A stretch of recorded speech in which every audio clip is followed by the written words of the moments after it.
Hello बच्चों, good morning. कैसे हैं आप लोग? उम्मीद करते हैं बहुत अच्छे होंगे और घर में रह के पढ़ाई कर रहे होंगे। तो बच्चों, आज मैं लेके आया हूँ नेशनलिज्म इन इंडिया का पार्ट थर्ड। कहने को ये पार्ट थर्ड है, पर अभी तक हम लोगों ने चैप्टर को स्टार्ट नहीं किया है ना। पिछले दो पार्ट में हम लोगों ने सिर्फ ये देखा है कि कैसे 1857 से हम लोग 1919 तक पहुंचे थे, और दूसरे पार्ट में हम लोगों ने देखा है कि ये nationalism, nation state, state nation, है ना, कंट्री, ये क्या होता है। ठीक, तो आज हम लोग आते हैं अपने चैप्टर में। तो सबसे पहले चैप्टर में भी जो आपकी शुरुआत की गई है वो है that is nation states and idea. तो ये जो यूरोप में बच्चों, ये जो यूरोप में बहुत तरह के रेवोल्यूशंस हुए थे, उन रेवोल्यूशन से एक नया आइडिया इमर्ज हुआ था। वो नया आइडिया क्या था? That idea was nation states. तो अगर आप पिछले वीडियो को देखे होंगे तो आप लोगों को मालूम चला होगा कि नेशन स्टेट क्या है। तो क्या था नेशन स्टेट? तो एक ऐसा स्टेट जिसमें रहने वाले लोगों की आइडेंटिटी क्या हो, वो एक हो। एक ऐसा स्टेट जिसमें रहने वाले लोग जो हैं अपने आप को किसी एक फीलिंग के माध्यम से बंधे हुए, मीन्स यूनाइटेड महसूस करते हैं, तो हम कहते हैं उसको नेशन स्टेट, है ना। तो ये एक नया आइडिया इमर्ज होके आया था किस वक्त? ये जो दौर था second decade of 20th century. इस डिकेड में, मतलब या फिर हम लोग सीधा सीधा कह सकते हैं 20th सेंचुरी में। ठीक है, तो ये एक नया आइडिया इमर्ज होके आया था ऑफ नेशन स्टेट्स। देन पहला टॉपिक है चेंज इन पीपल्स थिंकिंग। तो लोगों की सोच में बदलाव आया था, दैट हु दे आर, कौन है वो लोग। देखो बच्चों, पहले क्या होता था कि पहले प्रोविंस अलग अलग थे, अलग अलग राजा जो हैं वो राज करते थे। महाराष्ट्र में कोई और राज कर रहा है, राजस्थान में कोई और राज कर रहा है, पंजाब में कोई और राज कर रहा है, बंगाल बिहार में कोई और राज कर रहा है। तो इस प्रकार से लोग बंधे हुए नहीं थे, और क्या होता था कि जब कभी भी जिसको मन हुआ, कोई मतलब लोगों की एक कॉमन आइडेंटिटी नहीं थी कि वो कहाँ के हैं, ठीक है, या वो कौन है। क्या होता था, कभी किसी ने हमला कर दिया, आज वो बंगाल के पार्ट में थे, कल किसी ने हमला कर दिया, वो दूसरे पार्ट में चले गए, दूसरे हिस्सा में चले गए। मतलब जैसे ही वो हार गए, जैसे ही उनके राजा हार जाते थे, तो उनकी आइडेंटिटी बदल जाती थी, तो उनकी अपनी आइडेंटिटी खत्म हो जा रही थी। ओके, तो ये चीज ही नहीं था कि आखिर ये आइडेंटिटी उनमें, ये कॉमन आइडेंटिटी का फीलिंग ही नहीं था। तो ये चीज सबसे पहले डेवलप हुआ, है ना, ये 20th सेंचुरी में। 20th सेंचुरी के आते आते ये चीज फीलिंग, ये डेवलप होना शुरू हो गया था, दैट हु वी आर, हम लोग कौन हैं। Second is common identity.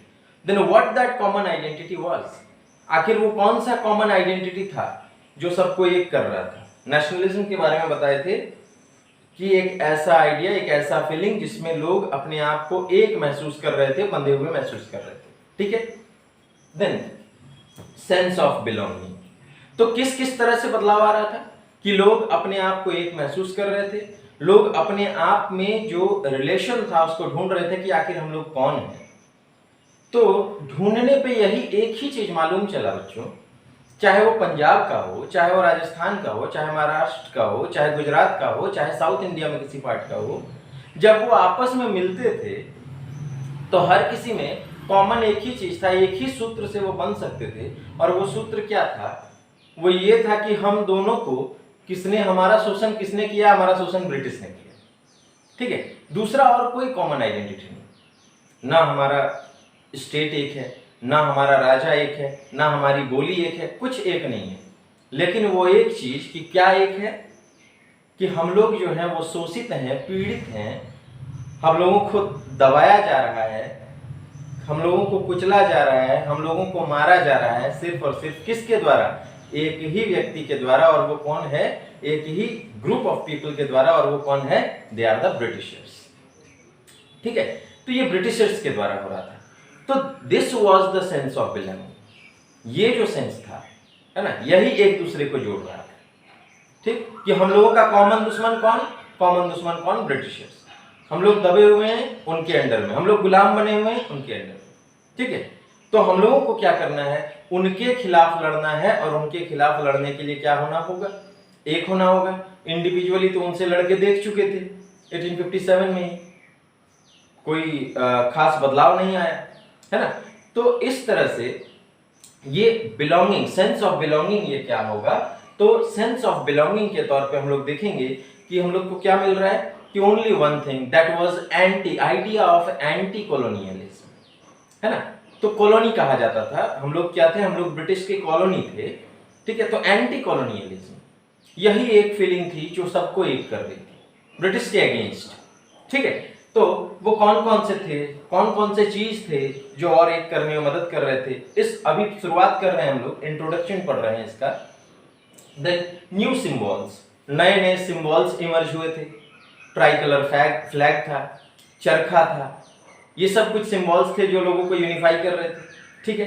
Then new songs, कुछ नए नए गाने बनाए गए थे, लिखे गए थे, बहुत ही अद्भुत, आज भी हम लोग ये करते हैं। उनमें से हमारा नेशनल एंथम भी है।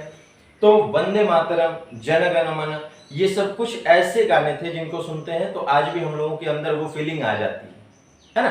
तो ये सब जो सॉन्ग्स थे ये एक फीलिंग डेवलप कर रहे थे, इनकलकेट कर रहे थे अपने नेशन के प्रति, इंडिया के प्रति, एंटी कॉलोनियलिज्म के प्रति, एक होने में, यूनिफाई करने में मदद कर रहे थे। Okay, then new slogans and ideas formed the new links and refined its boundaries, और नए नए स्लोगन भी थे, है ना, जय हिंद, भारत माता की जय, इनकलाब जिंदाबाद, ये सब कुछ ऐसे स्लोगन्स थे जो लोगों को यूनिफाई कर रहे थे। और फाइनली अब नई बाउंड्री भारत के सामने आ रही थी, ठीक है। अब पंजाब नहीं था, महाराष्ट्र नहीं था, गुजरात नहीं था, तमिल नहीं था, है ना। तो इस प्रकार से अब क्या हो रहा था, एक नया जो है बाउंड्री डिफाइन हो रहा था, जहां जहां लोगों की सोच मिल रही थी कि हमें किनके खिलाफ लड़ना है, हमें ब्रिटिशर्स के खिलाफ लड़ना है, हमें एंटी कॉलोनियलिज्म का आइडिया डेवलप करना है। तो वहां वहां क्या हो रहा था, अब जो है लोग अपने आप को एक सेंस में बिलोंग, एक सेंस में देख रहे थे, एक ग्रुप के तौर पे देख रहे थे, और यही चीज डेवलप हुआ था, ठीक है। तो ये डेवलप होने के प्रोसेस में कितनी बाधाएं आई थी, या किसने कितना मेहनत किया था, इस चीज को पढ़ना है, ठीक है। अब देखिए, in India and many countries the growth of modern nationalism is connected to anti colonial movement. सिर्फ ऐसा ही नहीं है कि भारत में, और भी बहुत सारे देशों में ये एंटी कॉलोनियलिज्म जो है, यही आइडिया नेशन स्टेट बनने में मदद किया था। क्योंकि तब के टाइम में लगभग जो है सभी देश किसी न किसी दूसरे के कॉलोनी हुआ करते थे, किसी के अंडर, किसी का गुलाम हुआ करते थे, तो उनको कॉलोनी कहा जाता था, है ना। तो ये एंटी कॉलोनियल मूवमेंट जो है लगभग सभी देशों में चला और उनको नेशन स्टेट बनने में मदद किया। Okay, now the sense of being oppressed under colonialism United different groups. बहुत सारे अलग अलग ग्रुप थे, है ना, हम लोग देख भी चुके हैं 1857 में बहुत सारा अलग अलग ग्रुप था, लेकिन सभी ग्रुप को यूनिफाई कौन कर रहा है, this feeling of anti colonialism. Okay, ये फीलिंग जो था एंटी कॉलोनियलिज्म का, यही यूनिफाई कर रहा है। तो बच्चों कि ये हमारा था इंट्रोडक्शन, बिल्कुल फर्स्ट पेज, हमारा चैप्टर जहां स्टार्ट हो रहा है वो पढ़ रहे हैं हम लोग। Okay, since each group felt effects of colonialism differently, so their experiences and notions of freedom was different. क्योंकि अलग अलग ग्रुप जो था, है ना, उनमें कॉलोनियलिज्म का प्रेशर जो है वो अलग तरीके से डाला गया था। कॉलोनियलिज्म के द्वारा वो अलग रूप से पीड़ित थे, जमींदारों से उनकी जमींदारी छीनी जा रही थी, जो पीजेंट्स थे उनको दबाया जा रहा था, जो सर्वेंट्स थे उनके वेजेस नहीं बढ़ रहे थे, जो मर्चेंट्स थे उनको ट्रेड करने का अधिकार नहीं मिल रहा था, जो चंपारण वगैरह में जो फार्मर्स थे उनको जबरदस्ती इंडिगो ये कराया जा रहा था। तो अलग अलग ग्रुप्स थे, वो अलग अलग तरह से पीड़ित थे, किसके अंडर, ब्रिटिशर्स के अंडर। तो इस चीज को, उनके लिए आजादी का मतलब अलग था।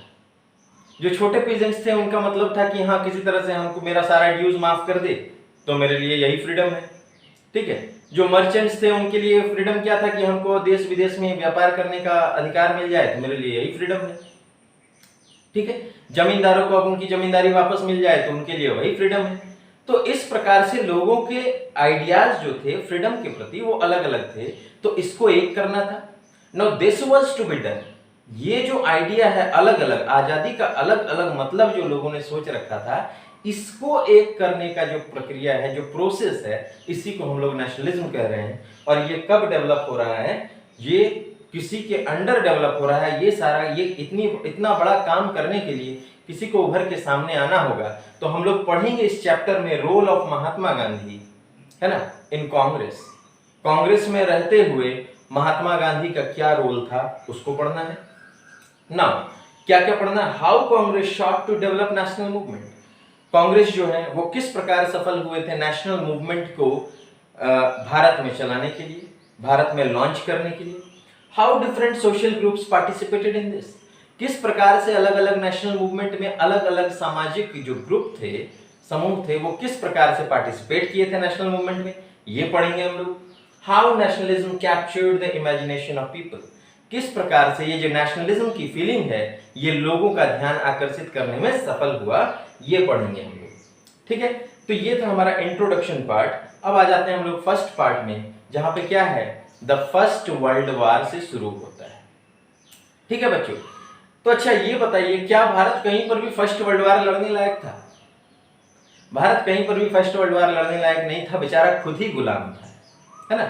जो खुद गुलाम है वो फर्स्ट वर्ल्ड वार क्या लड़ेगा? तो जैसा हम लोग जानते हैं कि फर्स्ट वर्ल्ड वार वो दो ग्रुप के बीच में लड़ा गया था। एक अलाइड पावर्स थे, एक एक्सिस पावर्स थे। एक तरफ जहां यूके यूएस ये लोग थे, तो दूसरी तरफ वहां एक्सिस पावर्स में जर्मनी जापान टर्की ये लोग थे। ठीक है, तो अब देखिए, फर्स्ट वर्ल्ड वार में इन्वॉल्व नहीं होते हुए भी भारत में इसका असर कैसे पड़ गया, ये बड़ा महत्वपूर्ण चीज है। तो भारत में इसका असर इसलिए पड़ा क्योंकि ब्रिटेन उसमें इन्वॉल्व था। ठीक है, जो एक बात तो बड़ा सिंपल है कि जब कभी भी हम लोग वार में इन्वॉल्व होते हैं तो उसमें क्या होता है कि बहुत ज्यादा डिस्ट्रक्शन होता है, बहुत ज्यादा क्षति होती है। वो क्षति चाहे जान के रूप में हो या फिर आर्थिक रूप से हो, लेकिन हम लोगों की क्षति होती है। ठीक है, तो इस चीज को देखना है कि first world war and its effect on India, Bharat में उसका इफेक्ट क्या था। तो क्या देखते हैं, सबसे पहले ये बहुत इंपॉर्टेंट क्वेश्चन है बच्चों। ये क्वेश्चन पूछा जाता है that what was the impact of first world war in India. First world war का क्या इंपैक्ट था भारत में, and how did it help to emerge nationalism. ये किस प्रकार से नेशनलिज्म जो है, राष्ट्रवाद की जो सोच है, उसको जगाने में किस प्रकार से मददगार था। ठीक है, ये कॉमन क्वेश्चन होता है, मार्क कर लेंगे क्वेश्चन को, बहुत इंपॉर्टेंट क्वेश्चन है that what was the impact of first world war on India and how did it help to arise nationalism. किस प्रकार से ये नेशनलिज्म डेवलप करने में मददगार हुआ। तो पहला चीज देखते हैं, द फर्स्ट वर्ल्ड वार, अपने आपके बुक में भी है, आप मार्क कर सकते हैं। The first world war created a new economic and political situation. First world वार जो है वो भारत में एक नई आर्थिक और राजनीतिक स्थिति उत्पन्न कर चुकी थी। कैसे उत्पन्न हुआ था ये देखते हैं। तो ब्रिटेन वहां पे इन्वॉल्व था, ठीक है, और ब्रिटेन को वहां पे भारी नुकसान का सामना करना पड़ रहा था। तो वो अपने नुकसान का, जो उसका नुकसान हुआ उसका भरपाई वो कहां से कर रहा है, अपने कॉलोनी से कर रहा है। और उसकी कॉलोनी कौन है, उसकी कॉलोनी भारत। ठीक है, then huge increase in defence expenditure. तो जहां पे लड़ाई, जहां युद्ध लड़ा जा रहा है उसमें बहुत ज्यादा खर्चा होता है। तो चूंकि वहां पे खर्चा बहुत ज्यादा हो रहा है, इसके वजह से यहाँ पे क्या हो रहा है कि वार लोन्स लिया जा रहा है, वार के लिए लोन लिया जा रहा है, युद्ध लड़ने के लिए उनके द्वारा लोन लिया जा रहा है। उसका लोन, उस लोन का कर्जा कौन चुकाएगा, ये भारत चुकाएगा, है ना। और इसके साथ साथ ही टैक्स वगैरह बढ़ाए जा रहे हैं। देन थर्ड पॉइंट याद रखेंगे, पहला पॉइंट क्या हुआ, created a new economic and political situation. First point याद रखेंगे, huge increase in defence expenditure. Defence expenditure में बहुत ज्यादा खर्चा हुआ, which was financed by war loans and increasing taxes, जो कि war loans के द्वारा फाइनेंस किया जा रहा था ना। Custom duties raised and income tax introduced, ये बहुत इंपॉर्टेंट है। कस्टम ड्यूटीज, जिसमें जिस प्रकार के जो भी चार्जेस थे जो प्रोडक्ट पे, उन वो सारा चीज बढ़ा दिया गया, और इनकम टैक्स वापस क्या कर दिया गया, इंट्रोड्यूस कर दिया गया। Prices doubled between 1913 to 1918। सामान के दाम जो हैं वो 1913 से लेकर 1918 के बीच में डबल हो चुका था, ठीक है। And forced recruitment in rural areas. अब देखो बच्चों, ये हम लोग जानते हैं कि 1914 में हमारा फर्स्ट वर्ल्ड वॉर स्टार्ट हुआ, है ना। तो देखो यही चीज यहाँ पे लिखा हुआ है कि 1913 से 1918 के बीच में जो सामान, जो प्राइसेस थे, है ना, सामान के, वो डबल हो चुके थे। भारत इसमें कहीं भी इन्वॉल्व नहीं था, लेकिन भारत को ये कहा गया था कि अगर आप हमें सपोर्ट करते हैं तो हम आपको, जैसे ही युद्ध खत्म होगा, हम आपको क्या कर देंगे, आजाद कर देंगे। हो क्या रहा है, जस्ट उसका उल्टा। यहाँ पे टैक्स बढ़ाए जा रहे हैं, कस्टम ड्यूटीज बढ़ाया जा रहा है, महंगाई दुगनी हो रही है, and extreme hardships was felt by the people. और जो लोग हैं यहाँ पे भारत में, उनके द्वारा मीन्स बहुत ही दयनीय स्थिति उनकी हो चुकी है। अब क्या हो रहा है, 1918 और 1919 का वो सेशन एंड 1920-21 का वो सेशन, क्रॉप्स फेल्ड, फसल बर्बाद हो गई, ठीक है। और जब कुछ खराब होता है तो चारों तरफ से हमें मार पड़ती है। ठीक इसी प्रकार से क्या होता है, इन्फ्लुएंजा एपिडेमिक, इन्फ्लुएंजा महामारी जो है वो भी उसी वक्त भारत में आ जाता है। अब इन पॉइंट्स को अच्छे से समझेंगे। इन पॉइंट्स में ये तो समझ रहे हैं कि एक नई आर्थिक और राजनीतिक स्थिति उत्पन्न हो चुकी थी, है ना। क्यों, कोई सपोर्ट में था वार के, कोई सपोर्ट में था ब्रिटिशर्स के, कोई सपोर्ट में नहीं था, राजनीति हो रही थी वहां पे। आर्थिक स्थिति तो नहीं उत्पन्न हुई ही थी, चीजों के दाम जो है वो बढ़ गए थे बहुत ज्यादा, वो लोन ले रहे थे, उसका कर्जा बन चुका रहा था, भारत चुकाएगा। Then huge increase in defence expenditure, उनके डिफेंस एक्सपेंडिचर बहुत ज्यादा हो रहे थे, जिसकी वजह से वो वार लोन ले रहे थे, और उनको चुकाना किसके थ्रू था, उसके लिए वो टैक्स वगैरह बढ़ा रहे थे। Custom duties increased, custom duty जो है वो और बढ़ा दिया गया, और इनकम टैक्स चीजों पे और ज्यादा, इनकम टैक्स जो नहीं था जिसपे भी, वो भी लगा दिया गया, इंट्रोड्यूस। प्राइसेस डबल्ड, जब इस प्रकार से सब चीज पे टैक्स लगा दिया जाएगा तो ऑब्वियसली दाम किसी भी चीज का बढ़ जाएगा। और ये देखा गया कि 1913 से 1918 के बीच में क्या हो गया कि दाम जो है वो सामान के डबल हो गए। अब आ जाते हैं forced recruitment in rural areas. तो लोगों को, गांव के लोग बहुत सीधे साधे होते हैं, उन्हें मालूम भी नहीं है कि उनके बच्चे का रिक्रूटमेंट हो चुका है। उनको सिपाही में, देखो क्या हो रहा है कि जब वो वार में इन्वॉल्व हैं तो डेली के सैकड़ों लोग, हजारों लोग मारे जा रहे हैं, हजारों सिपाही मारे जा रहे हैं। तो उसको आर्मी जो है उनकी कंप्लीट करनी होगी। ये आर्मी कंप्लीट करने के लिए इतने लोग कहाँ मिलेंगे, तो इतने लोग जो हैं वो भारत में मिलेंगे। अब देखिए, भारत में बेचारे जो गरीब लोग हैं, जो गांव के लोग हैं, सीधे साधे होते हैं, उन्हें मालूम नहीं है कि किस लिए हमें, मेरे बच्चे को ले जाया जा रहा है। वो बस कोई बच्चा, कोई जवान दिखा वहां पे, उसको प्रलोभन देकर कि चलो तुम्हें अच्छी नौकरी देंगे, है ना। तो बच्चा जो है, वो गांव का व्यक्ति जो है, वो बेचारा समझता था कि हाँ ठीक है, इसे नौकरी मिलेगी तो शायद हमारे कष्ट दूर हो जाएंगे, और उसको वो भेज दिया जाता था। लेकिन वहां पे उनको क्या कर दिया जाता था, बस टीका लगा दिया और एक बंदूक थमा दिया, भेज दिया युद्ध में, ठीक है। तो ये सब खबर जब गांव में फैली तो गांव के लोगों में गुस्सा जो है वो भड़क पड़ा कि एक तो क्या हुआ कि हमें बताया नहीं गया, हमें दूसरे प्रकार से प्रलोभन दिया गया, और कहीं कहीं जो नहीं मान रहे थे उनको जबरदस्ती भी उठा के ले जाया गया गांवों से। तो ये शहर के लोग ज्यादा पढ़े लिखे होते हैं, वो झांसे में नहीं आते हैं, इसलिए गांव को टारगेट किया गया था। So forced recruitment in rural areas, ठीक है, गांव वाले क्षेत्र से जो है जबरदस्ती का रिक्रूटमेंट, बहला के फुसला के किसी भी तरह से आर्मी में रिक्रूटमेंट करा देना, ये जो है एक बहुत बड़ा गुस्से का कारण था कॉमन विलेजर्स का। तो जब वहां पे जा रहे हैं, अब खुद ही सोच के देखिए, जो बैटलफील्ड में है वो बात करता है कि भाई तुम कहाँ से हो, तो हमको भी यही बोल के लाया गया था, मैं तो राजस्थान से हूँ, मुझे भी यही बोल के लाया गया था कि बहुत अच्छी नौकरी मिलेगी। अगला कहता है मैं गुजरात से हूँ, मुझे भी यही कहा गया था। अगला उसके बाद कहता है कि हम, मैं पंजाब से हूं। तो आपस में देख क्या रहे हैं कि सभी लोग वहां पे बैठे हुए कौन है, जो बंदूक पकड़े हुए हैं वो कौन है, दे आर इंडियंस। लेकिन क्या इंडियंस वहां पे इन्वॉल्व है, क्या नहीं है। ये सब खबर जो है ये भारत में फैल रहा था, सभी प्रांतों में फैल रहा था, और लोग ये समझ रहे थे कि हम सबको शोषण करने वाला, हमारा शोषण करने वाला कौन है, ये ब्रिटिशर्स है, इनके अगेंस्ट कुछ काम करना होगा। तो जहां इतनी परेशानी पहले से ही चल रही थी, वहां पे साथ में क्या होता है, 1918-19, एक तो लोगों के पास खरीदने के पैसे नहीं है, सामान खरीदने के पैसे नहीं है, ऊपर से क्या होता है, फसल पूरी तरह से खराब हो जाती है। 2 लगातार साल में 18-19 और 20-21, है ना, तो लगातार जो है फसल खराब हो जाने की वजह से लोगों की स्थिति और दयनीय होगी। तो समझना है कि जब हमारी स्थिति खराब होती है तो कौन जिम्मेदार होता है हमारी स्थिति को सुधारने के लिए? हमारा सरकार जिम्मेदार होता है ना, जिसको हम मान रहे हैं, जो गवर्नमेंट जो रूल कर रहा है उसकी जिम्मेदारी होती है कि स्थिति को ठीक करे, लोगों को खाने पीने का सामान दे, लोगों की रक्षा करे। तो ये चीज नहीं हो रहा था, है ना। अब क्या हो गया कि यहां पर भी सरकार दोषी, तो एक जो आशा थी गवर्नमेंट के प्रति वो खत्म। अब आ जाते हैं इन्फ्लुएंजा एपिडेमिक। बच्चों अभी भी एक महामारी चल रही है, कोरोना महामारी चल रही है, तो हमारे लिए व्यवस्था कौन कर रहा है? कहां से वैक्सीन वगैरह आ रहे हैं? तो ये गवर्नमेंट का दायित्व बनता है, चाहे वो स्टेट गवर्नमेंट हो चाहे वो सेंट्रल गवर्नमेंट हो, ये गवर्नमेंट का दायित्व बनता है कि अपने सिटीजन की रक्षा किस प्रकार से की जाए। तो यहाँ इन्फ्लुएंजा एपिडेमिक हुआ था, है ना, मींस इन्फ्लुएंजा महामारी उस वक्त भी हुई थी 1920 में, जैसे यहाँ 2020 में कोरोना हुआ, उसी प्रकार से ठीक 100 साल पहले इन्फ्लुएंजा एपिडेमिक हुई थी। लेकिन जो सरकार यहाँ पे राज कर रही थी उन्होंने कोई भी स्टेप नहीं लिया कि कैसे लोगों को सही किया जाए, कैसे लोगों तक मदद पहुंचाया जाए, कैसे उनको बचाया जाए। जब हमारा सरकार ही हमारे बारे में नहीं सोच रहा है तो फिर लोगों को गुस्सा आएगा।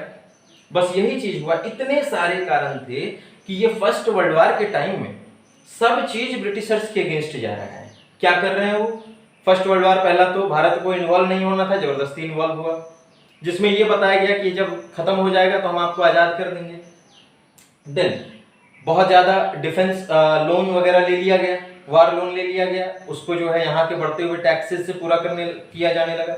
कस्टम ड्यूटीज इंट्रोड्यूस कर दिया गया, इनकम टैक्स इंट्रोड्यूस कर दिया गया, फोर्स्ड रिक्रूटमेंट, है ना, ये बहुत बड़ी बात थी, जबरदस्ती का आर्मी में रिक्रूट कर देना, ये कर दिया गया। दूसरा, जो प्राइसेस थे वो डबल हो गए और क्रॉप्स फेल्योर हुए, लेकिन सरकार की तरफ से कोई मदद नहीं मिली। इवन कि जब इन्फ्लुएंजा एपिडेमिक हुआ तब भी सरकार की तरफ से कोई मदद नहीं मिली। और ये सारे कारण जो है सब कुछ निगेटिव में जा रहा है, किसके? ब्रिटिशर्स के अगेंस्ट में जा रहा है। जो हमारे लिए रूल कर रहा है, वो हमारे ऊपर रूल कर रहा है, उनके अगेंस्ट में जा रहा है, जबकि जिम्मेदारी उनकी बनती थी। Now people hoped for better situations. युद्ध के बाद लोग सोच रहे थे कि हमारे लिए स्थिति सामान्य होगी, हमारे लिए स्थिति अच्छी होगी, लेकिन हुआ क्या? बिल्कुल इसके उल्टा, और बहुत ही स्थिति दयनीय हो चुकी थी। और इस क्रम में अब लोग सोच रहे थे कि काश कोई ऐसा आ जाए कि हमारी स्थिति को सुधार दे। ठीक है, तो जब ये इस तरह से लोग जब इतने मजबूर हो जाते हैं तो ऊपर वाला भी जो है वो किसी न किसी को भेज ही देता है हमारी मदद करने के लिए। और हम लोग देखेंगे अगले पार्ट में कि किसको भेजा गया हमारी मदद करने के लिए, किस प्रकार से ये जो इतने सारे परेशानी थी ये किस प्रकार से खत्म होने लगे, किस प्रकार से ये अलग अलग ग्रुप के लोग जो हैं वो एक होने लगे, वो भी एक अलग ही तरीका से। ये जो अब हम लोग मीन्स आगे पढ़ेंगे, जो मूवमेंट्स होंगे, नेशनल मूवमेंट्स लेड होंगे, it is completely different from the present situation. जो अभी तक जो चल रहा था उससे बिल्कुल अलग होगा। और देखते हैं कि वो मसीहा आखिर कौन है जिसके लिए हम लोग जो है वेट कर रहे थे, जिसके लिए भारत के लोग वेट कर रहे थे कि आखिर किसी एक को तो भेज दो, कोई तो आ जाए जो हमारी स्थिति को क्या कर दे, सुधार दे। तो इसको देखेंगे कि आखिर कौन आया जिसने हमारी स्थिति को सुधारा। ऐसा नहीं है कि एक ही आदमी की मदद से ऐसा कुछ हो गया, लेकिन उनका अहम योगदान था, विचार उनके थे जो लोगों को एक करने में बहुत मदद किया। ठीक है, तो बच्चों अगर ये पार्ट आपको समझ में आ गया हो तो आप लाइक करेंगे, शेयर करेंगे, सब्सक्राइब करेंगे। कहीं पर भी अगर आपको डाउट हो आप कमेंट सेक्शन में मैसेज करेंगे। ठीक है, till then wait for the second part, next part. Okay, और वहां पे हम लोग देखेंगे कि आखिर किसकी एंट्री होती है, एक नया लीडर आएगा, नया लीडर उभर के सामने आएगा। Okay, till then bye, thank you.